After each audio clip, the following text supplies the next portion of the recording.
Տիրունս, քաղցրս, անուշս։ Բալիկս ծնվեց 26 շաբաթականում և տեղափոխվեց ռեանիմացիա, ինքը ծնվեց 800 գրամ, հիմա քաշը ավելացած է։ Երկար տարիների անպտղություն ուներ, ինքը մեծահասակ էր ու արդեն հղիացել էր ու մենք հղիությունը պահելու խնդիր ունեինք։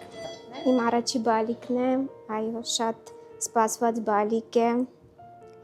շատ հուզվում եմ և շատ շնորհակալ եմ թիմին, անձնակազմին, ովքեր օր ու գիշեր ջանք չեն խնայել և բալիկիս մեծացրել են։ Քաղցրս։ Ինչ անում, տեսա գնալի ատա։ Ինչ, լավ ենք արդեն, չէ՞, սովորել ես արդեն։ Այո, սովորում եմ, վերցնում ես արդեն, կրծքին դնում է, քիչ մնաց էլի, արդեն հեսա դուրս են գալու, բան չի մնացել։ 25 շաբաթական, մի քանի օրեկաներ, 3 օրեկաներ,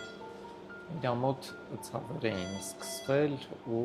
պտղաջրերի արտահոսք էր տեղ ունեցել, պտղապարկը պատռվել էր և իրա մոտ զարգացավ խորիոնամյոնիտ և շտապ ծննդալուծման կարիք եղավ, որ արդեն մամայի կյանքն էր մեր դիմաց դրված։ Բժիշկների, բուժքույրերի շնորհիվ, Այդը Գենրիխովնայի մեծ թիմի շնորհիվ բալիկս հիմա լավ վիճակում է, փոքրիկս մի քանի օր կուրծ կա վերցնում, ինձ օգնում են, սովորացնում են ինչպես ճիշտ պահել բալիկին, ինչպես մոտեցնել կրծքին։ Կազմակերպեցինք նաև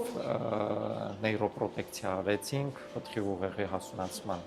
միջոցառումներ ու գնացինք շտապ ծննդալուծման։ Նեոնատոլոգների շնորհիվ ունենք այն, որ արդեն մաման պատրաստվում է դուրս գրվելու մանկան հետ մեկտեղ, բավականին լավ ճուտո է տարել